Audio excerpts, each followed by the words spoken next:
Please be aware, in this podcast series we talk about all areas of safeguarding, which some people may find upsetting. So please make sure you're okay listening to today's topic. Be mindful of those around you, such as children, that you might not want to listen in.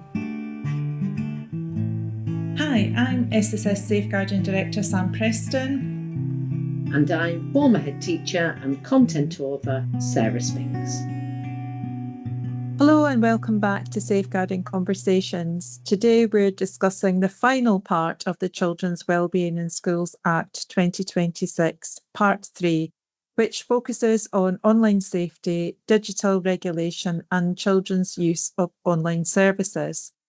And this feels like a particularly important part of the Act because it signals a major shift in how government is approaching children's online lives.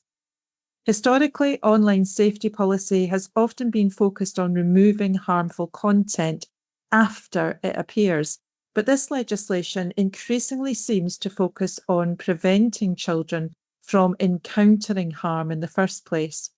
So, Sarah, does this feel like a significant change in direction to you? Absolutely. I think Part 3 reflects growing concern that reactive moderation alone is no longer enough to protect children online.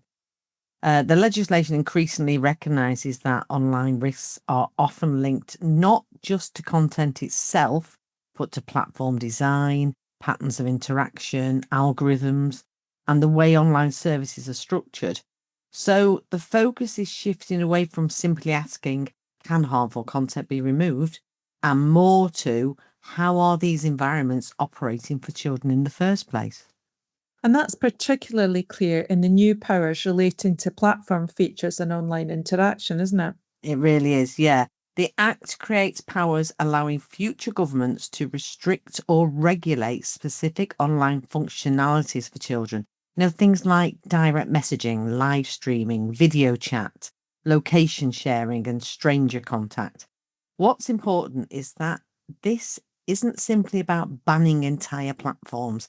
It's recognising that some individual features may create safeguarding vulnerabilities, particularly around grooming, exploitation, and harmful interaction.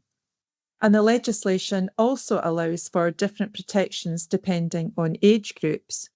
Future regulations could potentially apply different restrictions for under 13s, under 16s, or older teenagers.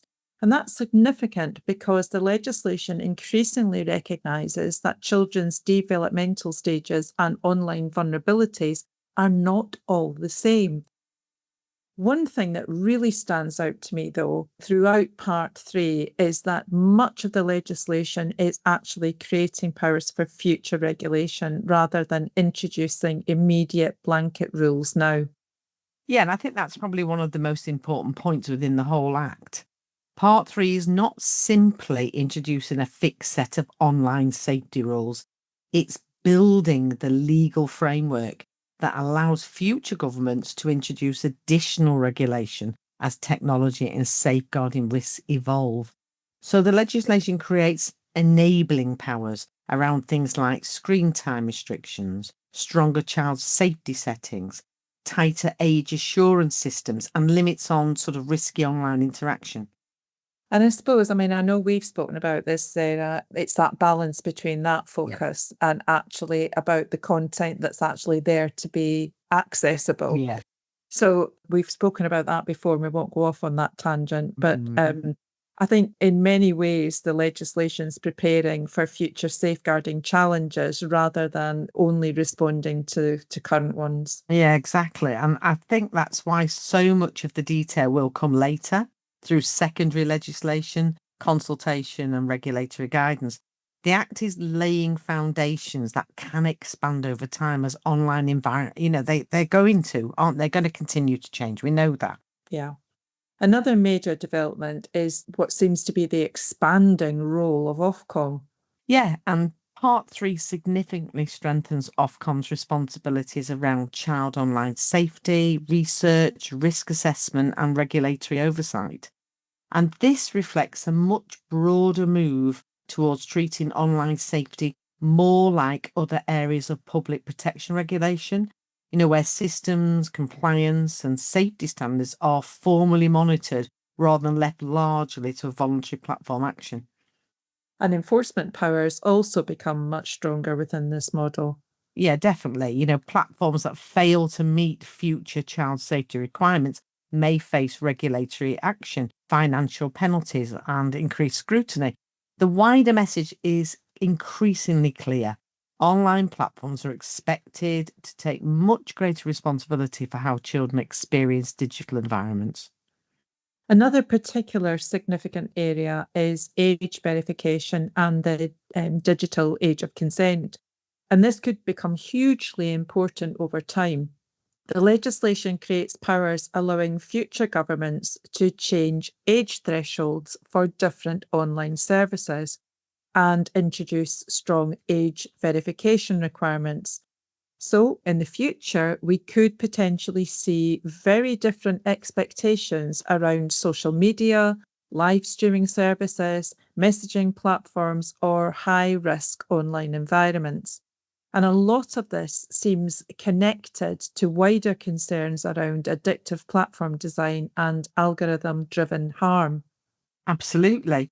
Underlying many of these reforms are concerns around harmful recommendation systems, that compulsive engagement features or online grooming risks or like live streaming exposure and the AI driven algorithms, amplifying that harmful content. I think Yeah. increasingly safeguarding discussions are looking not only at individual harm incidents, but at how digital systems themselves may shape behaviour and vulnerability. But the legislation also tries to balance regulation with access to support services. Yes, and that's a really important point. Some counselling, safeguarding, and mental health support services are specifically protected from those strict age verification requirements. And that reflects recognition that vulnerable children still need confidential access to support online, particularly where they may be experiencing abuse, exploitation, or mental health difficulties. And when you step back and look at the overall picture, this feels like a major shift in how governments are beginning to regulate children's digital lives. I think that's exactly right. Part three increasingly reflects the view that online safety cannot, rely solely on parental supervision or platforms reacting after harm has already occurred.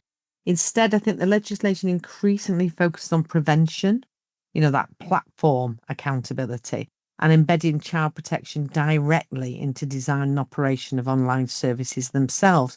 And perhaps most significantly, the Act is creating the legislative powers and regulatory structures that enable future governments to expand online data regulation much further over time. So, Part 3 of the Children's Wellbeing in Schools Act increasingly makes it clear that child online safety is moving towards a far more regulated and interventionist model.